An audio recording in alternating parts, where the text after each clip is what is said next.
ఎంతమంది కలిసి వచ్చినా చంద్రబాబు అంటాడు జగన్మోహన్ రెడ్డి గారిని ఎదుర్కోలేను, జగన్మోహన్ రెడ్డి గారితో పోటీ పడలేను, నేను ఒక్కడిని 175 స్థానాల్లో తెలుగుదేశం పార్టీ అభ్యర్థుల్ని నిలబెట్టలేను అని చెప్పేసి పారిపోతున్న చంద్రబాబు నాయుడు పవన్ కళ్యాణ్తో పొత్తులు కావాలా, పవన్ కళ్యాణ్తో పొరలాడాలా, ఇద్దరు కలిసి వస్తారంట. రండి, దమ్ముంటే రమ్మని అడుగుతా ఉన్నాం, కలిసి రమ్మని అడుగుతా ఉన్నాం. వీళ్ళుగాక ఇంకొక పార్టీ బీజేపీ, వీళ్ళుగాక ఇంకొక దొంగ పార్టీ కాంగ్రెస్ పార్టీ, అందరినీ కూడా కలిసి కట్టుగా రమ్మని అడుగుతాను. పక్కనే ఉన్న కృష్ణా నదిలో కలిపేస్తాం. తాటికొండలో మొదలవుతా ఉంది. వై నాట్ 175 ఫాస్ట్ మన సుచరితమతోనే స్టార్ట్ చేయాలా, ఆలోచన చేయమని చెప్పి అడుగుతా ఉన్నాం. దయచేసి ఇక్కడ వచ్చిన అక్కలు చెల్లెళ్ళు ఈ వాణిని ప్రతి గడపకు తీసుకువెళ్లాలా. జగనన్న ఎందుకు ఓడించాలా? అమ్మ ఓడిస్తున్నాడైనా, జగనన్న ఆశ్రయిస్తున్నాడైనా, జగనన్న చేయుతనిస్తున్నాడైనా, జగనన్న పెన్షన్ ఫస్ట్ తారీఖు నాడు తలుపు తట్టి కొట్టిస్తున్నాడైనా, ఇళ్ల స్థలాలు ఇస్తున్నాడైనా, ఇళ్లు కట్టిస్తున్నాడైనా, మన పిల్లల్ని చదివిస్తున్నాడైనా, దేనికి ఓడించాలి? ఎవడన్నా వచ్చి ఇదిగో గ్యారంటీ అని చెప్పేసి కార్డు ఇస్తున్నారు. మీ అందరికంట నేను గ్యారంటీ అంటే ఎవడాడు? చంద్రబాబు నాయుడు. చంద్రబాబు నాయుడికి గ్యారంటీ ఉందా?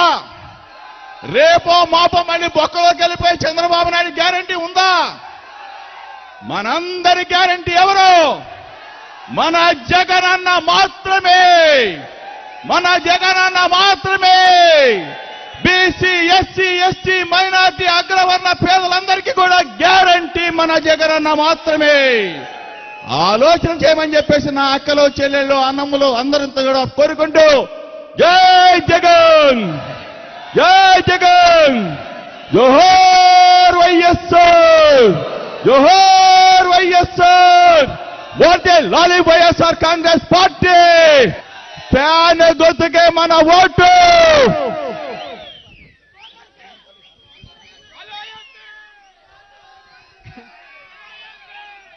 జోగి రమేష్ అన్న చెప్తే ఇంకా మాటలుండవు, మాట్లాడాలుండవు తర్వాత వాళ్ళకి. మరి మన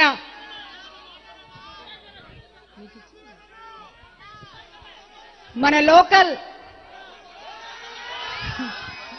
ముస్తఫా గారు మాట్లాడతారు.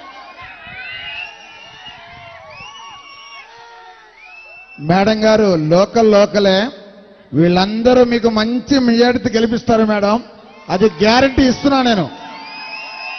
ఎందుకంటే మీ మనసు వెన్న కాబట్టి, పిల్లగానే పలుకుతారు కాబట్టి, ఎక్కడ పడితే అక్కడ మీ మినిస్టర్ గారు ఉన్నప్పుడు బండి ఆపి సమస్యని కనుక్కున్నారు కాబట్టి ఈ తాడికొండ నియోజకవర్గంలో మంచి మెజారిటీ గెలిపిస్తారని చెప్పేసి కోరుతున్నా.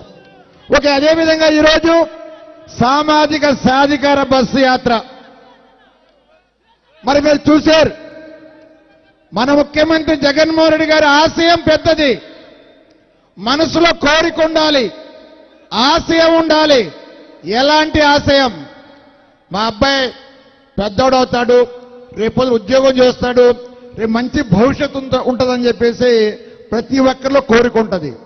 అదేవిధంగా మన ముఖ్యమంత్రి జగన్మోహన్ రెడ్డి గారు ఈ రాష్ట్ర అభివృద్ధి చేయాలి, ఈ రాష్ట్రంలో పేదరికం ఉండకూడదు, ఈ రాష్ట్రంలో ప్రతి ఒక్కరికి ఇల్లు కావాలి, ప్రతి ఒక్కరికి విద్య కావాలి, ఈ రాష్ట్రంలో భారతదేశంలోనే నెంబర్ 1 రాష్ట్రం అవ్వాలని ఆయన కోరిక, ఆశయం. అందుకనే ఆయన ఆశయంతో ముందుకెళ్తారు కాబట్టి మరి ఈ రాష్ట్ర అభివృద్ధి కోసం ఎన్నో ప్రయత్నాలు, ఎన్ని ఇబ్బందులు ఉన్నా సరే ఈ రాష్ట్ర ప్రజల జీవితాల్లో వెలుగు నింపడానికి